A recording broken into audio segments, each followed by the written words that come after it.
ফারিস্তা তো এসেছেনই, দয়ার নবী মায়ার নবী নুরানি চেহারাকে দেখে মক্কাবাসীরা অবাক হয়েছিল। বলুন সুবহানাল্লাহ।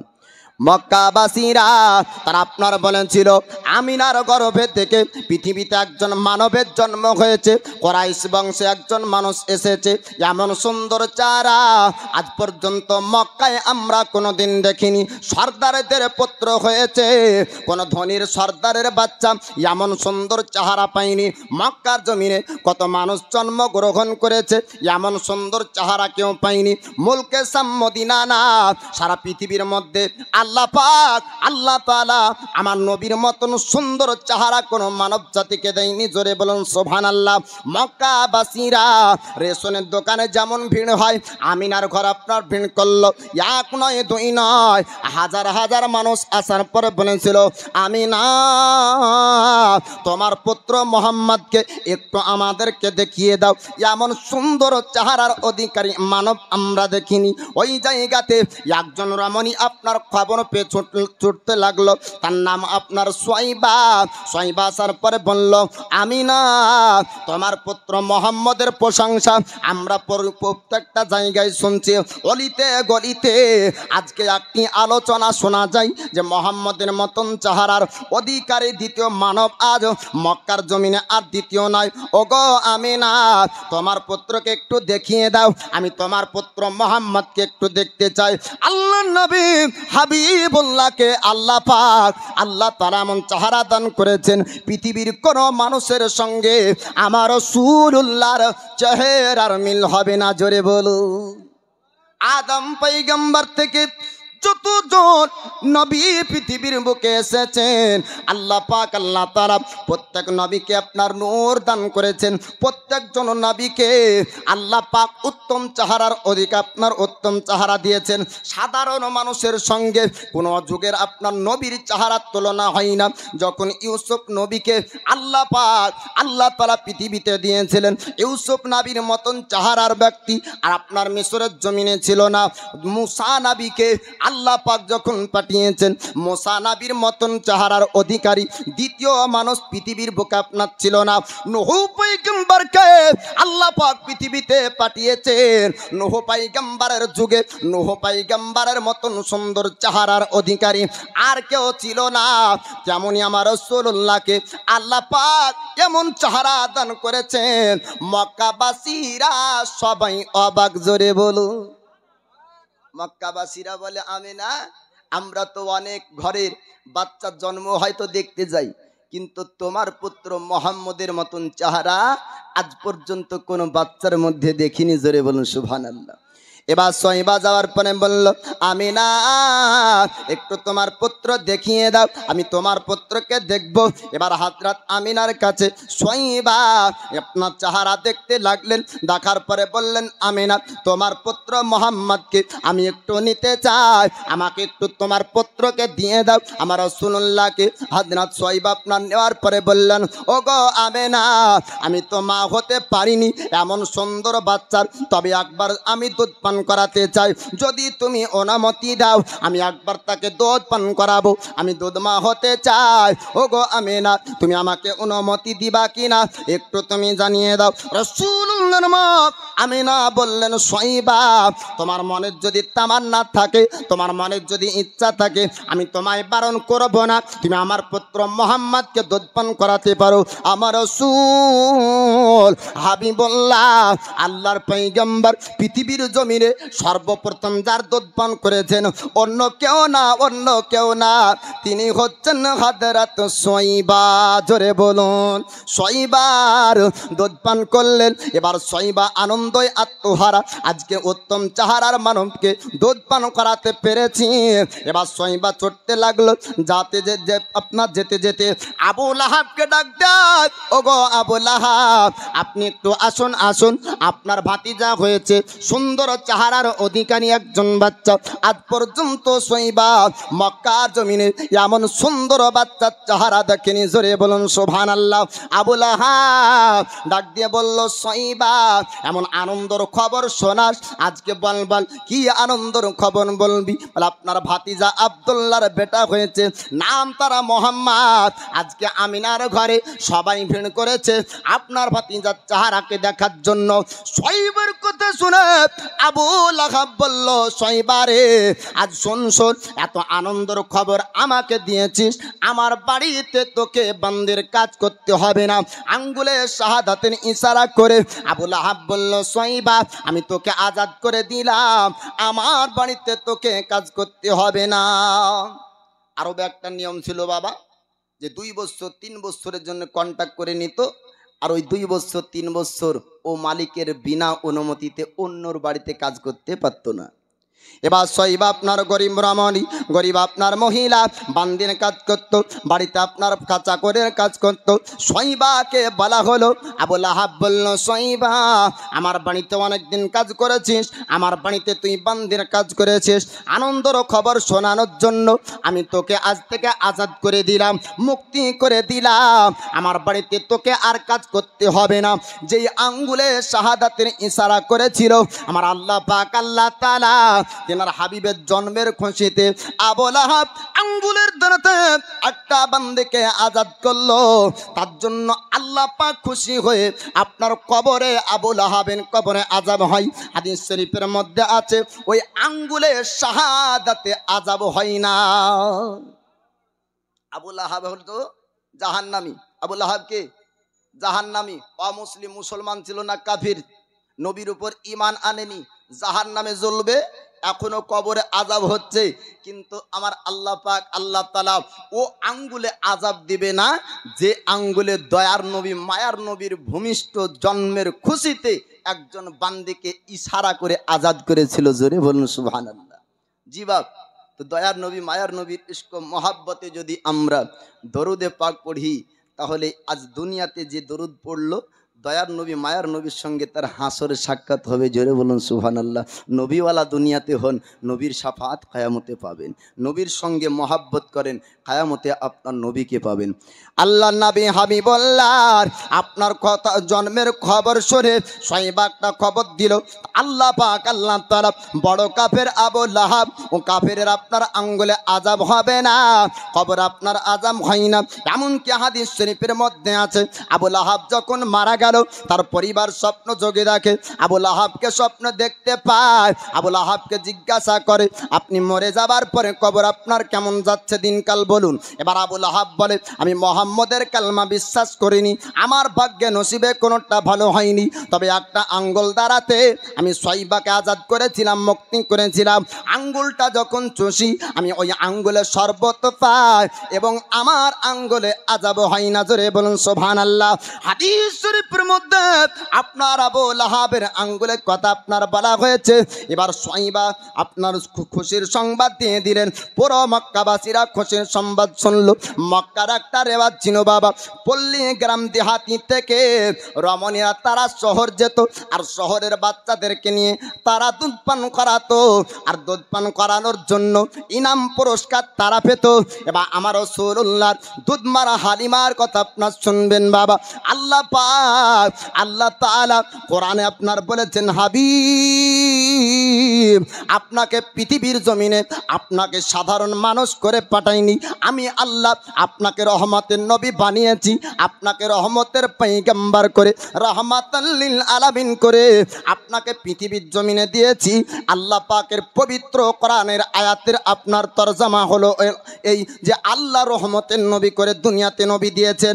আজকে দয়ার নবী মায়া নবী তিনি উম্মতের জন্য শুধু রহমত না, 18,000 মাখলুকাতের জন্য আমার রাসূলুল্লাহ রহমাতাল লিল আলামিন। জোরে বলো শুধু মানুষের জন্য না, আল্লাহ পাক আল্লাহ তাআলা দয়ার নবী মায়ার নবীকে রহমতের নবী বানিয়েছেন।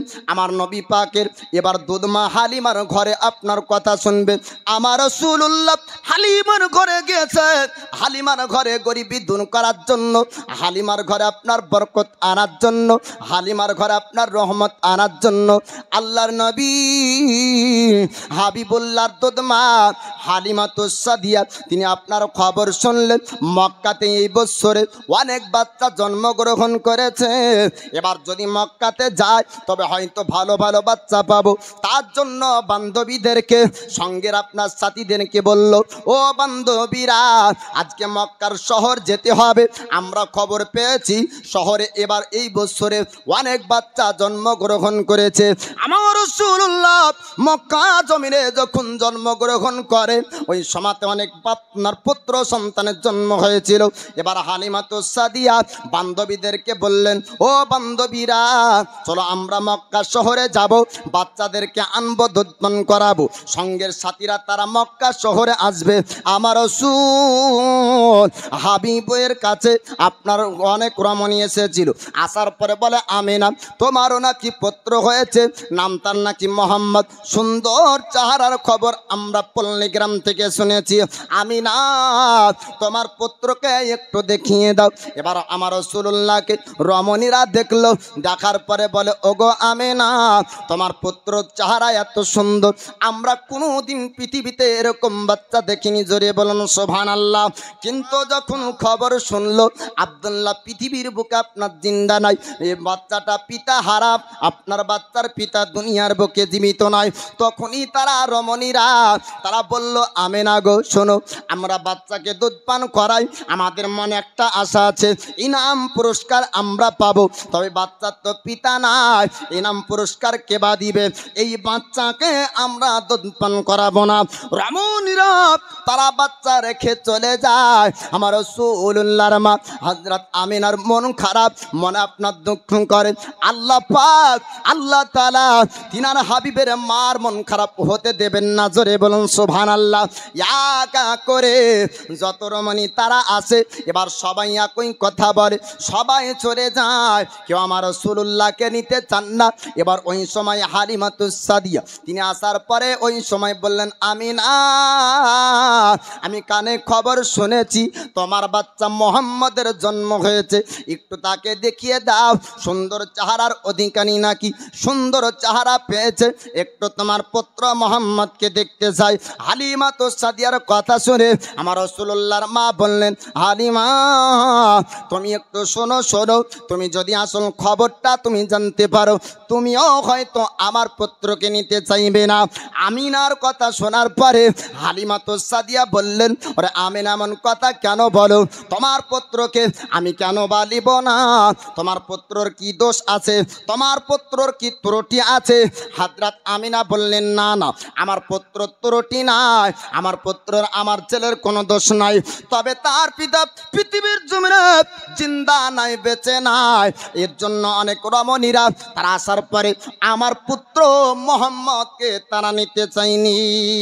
ওগো ওগো হালিমা তুমিও যদি শোনো নিতে চাইবে না।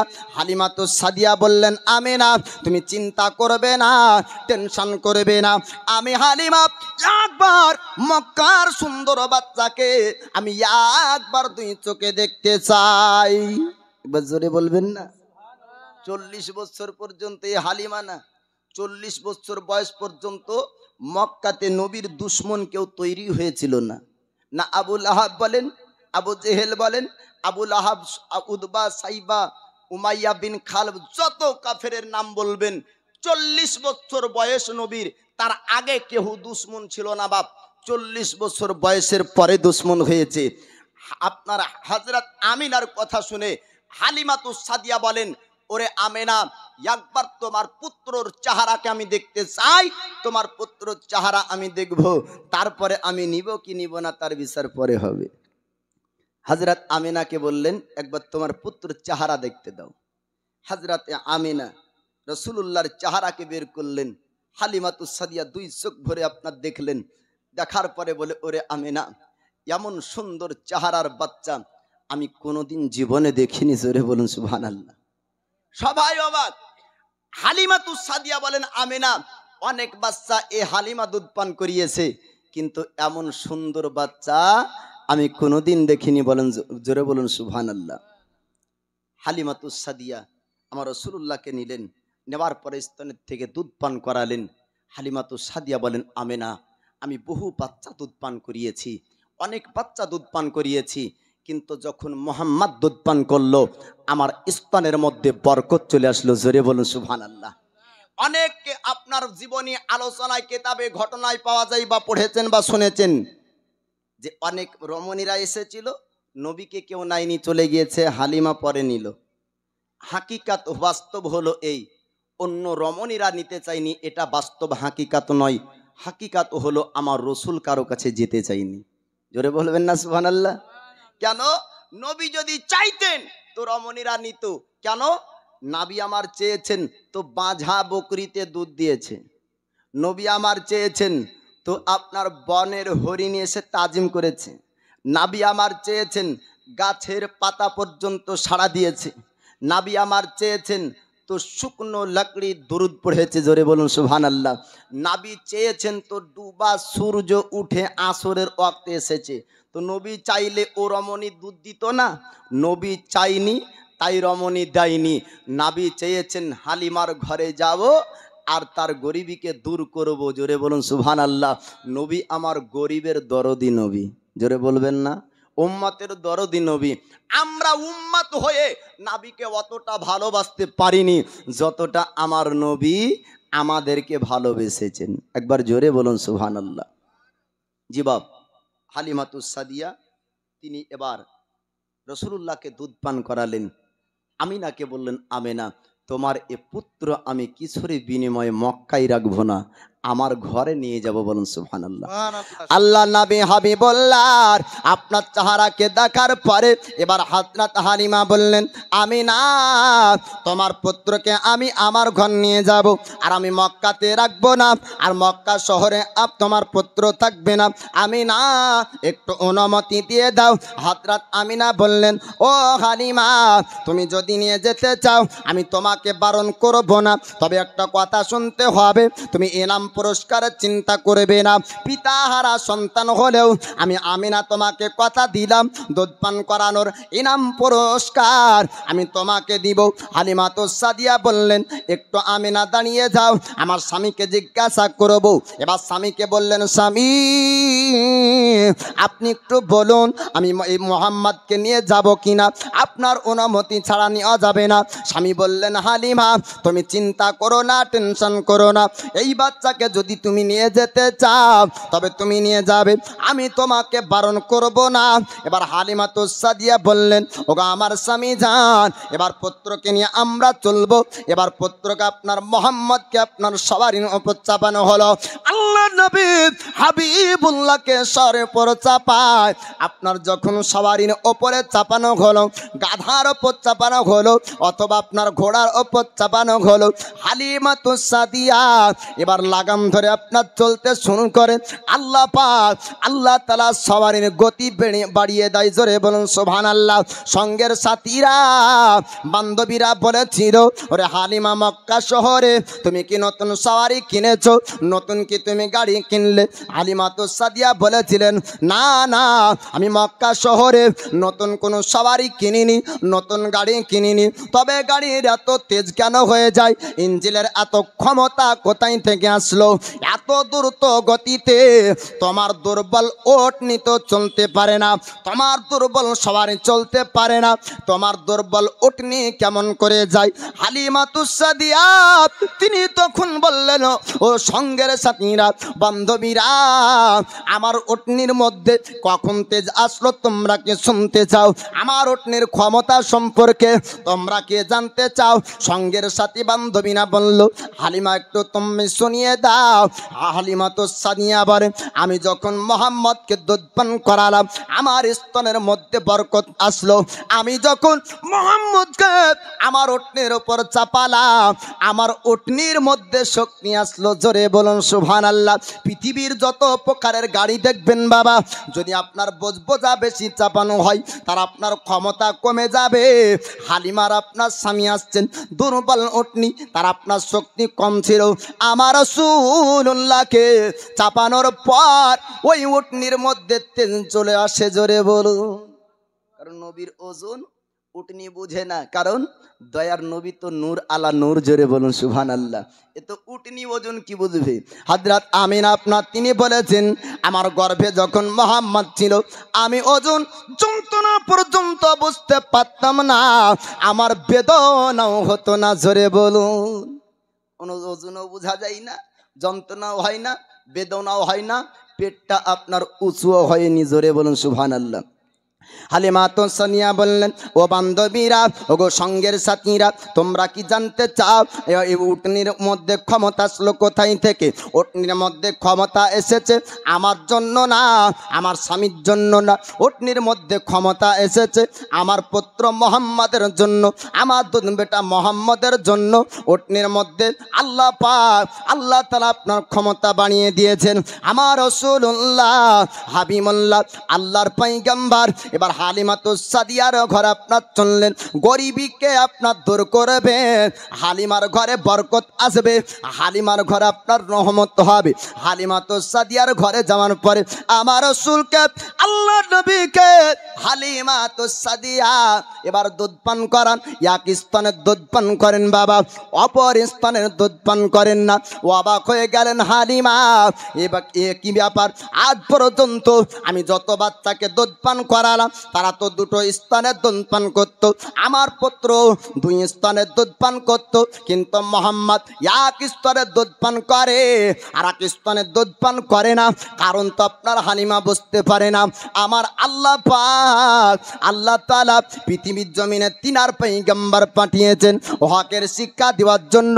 জগৎবাসীকে আপনার হকের শিক্ষা দিবে। ভাই আপনার ভাইয়ের কেমন করে হক আদায় করবে, সন্তান মায়ের হক কেমন আদায় করবে, মা আপনার সন্তানের হক কেমন আদায় করবে। পৃথিবীবাসীকে যিনি হকের শিক্ষা দিবেন ওই রাসূল কখনো দুধ ভাইয়ের হক মারতে চাই না। জোরে বলুন।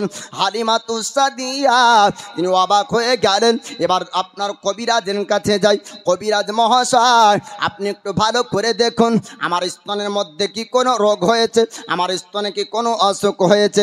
কবিরাজ বলেছিল, ওগো হালিমা শোনো শোনো, আমরা অনেক পরীক্ষা করে দেখলাম তোমার শরীরে কোনো তো রোগ আসেনি, তোমার শরীরে কোনো অসুখ হয়নি। হালিমাতুস সাদিয়া বললেন, ওগো কবিরাজ মহাশয় একটু ভালো করে দেখুন, আমার শরীরে যদি কোনো রোগ না হয় তবে আমার পুত্র মুহাম্মদ আমার স্তনের কেন দুধ পান করে না, আমার স্তনের দুধ কেন খাই না। কবিরাজ বলেছিলেন, ওগো হালিমাতুস সাদিয়া তোমার পুত্র তোমার দুধ কেন পান করে না, এর কারণ কোনো কবিরাজ বলতে পারবে না। যদি ডক্টরের কাছে চিকিৎসা করা হয়, যদি ওর মেশিনের রোগ ধরা পড়ে তবেই না বলবে রোগী, যদি রোগী না ধরা পড়ে তো কি করে বলবে? তো কবিরাজ বলছে, হালিমা শরীরে তো কোনো রোগ নাই, তবে কেন দুধ পান করে না এটা তোমার পুত্রই জানে। জোরে বলুন সুবহানাল্লাহ। এবার আর এক কবিরাজের কাছে যাওয়া হলো। আর এক কবিরাজ বলল, ওগো হালিমাতুস সাদিয়া আমরা অনেক পরীক্ষা করে দেখলাম, অনেক পরীক্ষা করে দেখলাম, না না তোমার শরীরে রোগ পাওয়া যায়নি, তোমার শরীরে অসুখ পাওয়া যায়নি, তোমার স্তনের মধ্যে রোগ পাওয়া যায়নি। হালিমাতুস সাদিয়া বললেন, তবে আমার স্তনের দুধ কেন পান করে না? কবিরাজ তারা একই কথা বলেছিল, হালিমা তোমার স্তনের কেন দুধ পান করে না তোমার পুত্র ছাড়া কেউ জানে না। আমার রাসূল হালিমাতুস সাদিয়ার কেন দুধ পান করেননি বাবা? আপনারা কি শুনতে চান? আমার রাসূলুল্লাহর একজন দুধ ভাই ছিল, হালিমাতুস সাদিয়ার একজন পুত্র সন্তান ছিল, নাম তার আব্দুল্লাহ। আমার নবী এক স্তনের দুধ পান করতেন, আর এক স্তনের দুধ তিনার দুধ ভাই আব্দুল্লাহর জন্য রাখতেন। জোরে বলুন সুবহানাল্লাহ। দয়ার নবীজি আমরা তোমায় বলতে পারি না। তোমার আম্মা আমিনা গো তোমার দুধ মা হালিমা, তোমার আম্মা আমিনা গো তোমার দুধ মা হালিমা। তুমি যখন গেলে মা হালিমার ঘরে, খোদার করুণা জোরে যে পড়ে হালিমা বলে, জোরে বলেন সুবহানাল্লাহ সুবহানাল্লাহ সুবহানাল্লাহ। হালিমা বলেন খোদার রহম জোরে পড়ে আমার ঘরে এলো দেখো খোদার করুণা। তোমার আম্মা আমিনা গো তোমার দুধ মা হালিমা, তোমার আম্মা আমিনা গো তোমার দুধ মা হালিমা। দয়ার নবীজি আমরা তোমায় ভুলতে পারি না, দয়ার নবীজি আমরা তোমায় ভুলতে পারি না। তোমার আম্মা আমিনা গো তোমার দুধ মা হালিমা, তোমার আম্মা আমিনা গো তোমার দুধ মা হালিমা। তুমি যখন এলে মায়া আমিনার ঘরে, খোদার ফারিস্তা আসে সে ঘরে। তুমি সিরাতে রাসূল মারিফাতেরি বুলবুল, তোমার দুয়া কবুল করতে খোদা দেরি করে না। তোমার আম্মা আমিনা গো তোমার দুধ মা হালিমা। আল্লাহুম্মা সাল্লি আলা সাইয়্যিদিনা মাওলানা মুহাম্মদ ওয়ালা আলি সাইয়্যিদিনা মাওলানা মুহাম্মদ। हर दम ज़बान से निकालो शफी आला मोहम्मद सल्लल्लाहु ताला अलैहि वसल्लम।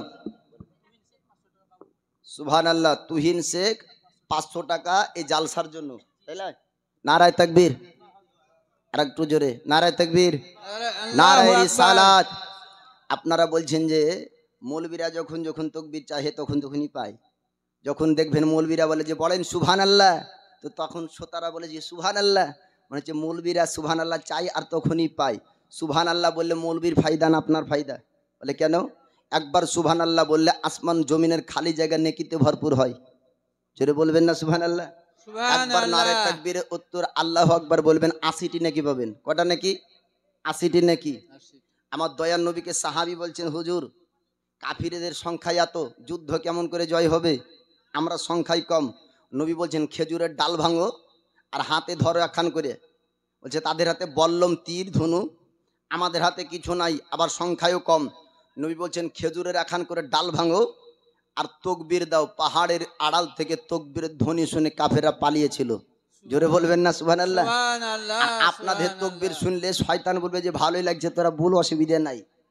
আজান দিলে শয়তান পালিয়ে যায়, তো লাউড স্পিকারে আজান, তোর শয়তান বলছে যে কি আজান লাউড স্পিকারে দিলেও আমরা পালাবো না। তো বলে কেন?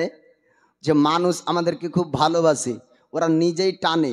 আগের মানুষ ছিল আমাদেরকে তাড়িয়ে দিত, আর এখনকার মানুষ ওরা নিজে নিজেই বলে যে কি আমাদের কাছে গোছিয়ে বস। তো জোরে তকবীর দিবেন, শয়তান বলবে যে বাপরে, তকবীরে যদি আওয়াজ এমন হয় তো আমাদেরকে টিকতে দিবে না। একবার জোরে তকবীর দিন, নারায়ে তাকবীর, নারায়ে তাকবীর, নারায়ে রিসালাত। জালসা কমিটি বলেন জিন্দাবাদ, জিন্দাবাদ। সুবহানাল্লাহ। তুহিন শেখ 500 টাকার দাতা। আমিনা রাব্বাল আলামিন। সাবিনা বিবি 500 টাকা। রুবিনা বিবি 500 টাকা। কফিলুদ্দিন মা দিয়েছে 500, কফিলুদ্দিন মা দিয়েছে 500 টাকা। সুবহানাল্লাহ। কফিলুদ্দিনের মা তিনি দিয়েছেন 500। আল্লাহ তাদের দানকে কবুল করুক, আমিনা রাব্বাল আলামিন। আপনার নবীর জীবনী শুনবেন। আর অনেক যুবক ভাই আছে, এই যুবকরা কেরালা, গুজরাট, মুম্বাই, হায়দ্রাবাদ, পুনা বিভিন্ন জায়গাতে এরা যায়, যাওয়ার পরে কাজকর্ম করে, 1000-2000 করে ইনকাম করে। অনেক সময়তে দেখা যায় এই যুবকরা আপনার পৌষ মেলাতে, আপনার পৌষ মাসে ফিস্ট করে। পহেলা জানুয়ারিতে অনুষ্ঠান করে, লালবাগ ঘুরতে যাই, অনেক জায়গাতে যাই, না যাই যে হারামের জায়গাতে হাজারো হাজার টাকা ব্যয় করে। আজকে 29শে ডিসেম্বর, তাই নয়? 2 দিন পর দিয়ে প্রথম বছর আসবে আপনার, জানুয়ারি 1 তারিখ হবে, 2025 সাল পড়বে। আল্লাহ যেন 2025-এর গোটা বছরে বরকত দান করুক। তার জন্য এই ডিসেম্বরের শেষের দিকে 10 জন যুবক ভাই 500 টাকা করে এখানে সাইডে এসে নামটা লিখিয়ে দিও তো, একটু চট করে নগদ ভাই, এটা বাকি লাই। অনেক যুবকের মানি ব্যাগের টাকা আছে। সুবহানাল্লাহ, খাস করে ডিসেম্বরের শেষে দোয়া করবো বাপ, যেন জানুয়ারি থেকে আগামী বছরের আপনার জানুয়ারি পর্যন্ত 1 বছরের মালে বরকত হয়। জোরে বলুন সুবহানাল্লাহ। আমি পুরো ওয়াজটা করবো বাপ, শোনাবো, আপনারা একটু দিতে থাকবেন। জি, নাম কি গো? সুবহানাল্লাহ, নারায়ে তাকবীর, নারায়ে রিসালাত, ইয়া রাসূলুল্লাহ। মুয়াজ্জিন আব্দুর রশিদ 1000 টাকার দাতা, বলেন জিন্দাবাদ। সুবহানাল্লাহ, সুবহানাল্লাহ। আল্লাহ তার রিজিকে, রোজগারে, হায়াতে, খেতে খামারে বরকত দান করুক, আমিন ইয়া রাব্বাল আলামিন। আমি 10 জন যুবক, যখনই 10 জনে পূর্ণ হয়ে যাবে আমাকে বলবেন মৌলানা সাহেব, আমি একটু তাদের জন্য, যুবকদের জন্য দোয়া করব বাপ। আপনি ঘটনা বলবো, আপনারা দিবেন। সুবহানাল্লাহ। জি, কি নাম? হ্যাঁ, ওটাই বলছি, বক্তব্য চলবে। আনোয়ার, সুবহানাল্লাহ, আনারুল, নারায়ে তাকবীর, নারায়ে রিসালাত। আনারুল সাহেব 500 টাকা, 2 জন হলো, আর 8 জন দিবেন। বক্তব্য চলবে। জি, বক্তব্যের মধ্যে কোনো খামতি আসবে না। আমি ঘটনা বলবো, যখন পূর্ণ হবে তখন আমাকে বলবেন, একটু ছোট্ট করে দোয়া করব। সুবহানাল্লাহ। হাফিজুল মোল্লা 500 টাকা, নারায়ে তাকবীর, নারায়ে রিসালাত। যখন বরকত হয় তখন না চাইতেও পাওয়া যায়, তাই নাই? এই গ্রামটার নাম কি? কাতলামারি, রামনগর নাকি? রামনগর পাড়া। সুবহানাল্লাহ। ফুল বাগানে ফুল ফুটেছে, কদক ভি আয় ছোটে, জোরে বলুন সুবহানাল্লাহ। আমি গজল কম পড়ি, তাও রামনগরের এই রহমতি মাহফিল দেখে পড়তে মন গেল। আর রামনগর গিয়ে রামবাসীরা, রামনগর গিয়ে রামবাসীরা নবীর মাহফিল সাজিয়েছে। ফুল বাগানে ফুল ফুটেছে, কে কদক ভি আয় ছোটে, কে কদক ভি আয় ছোটে।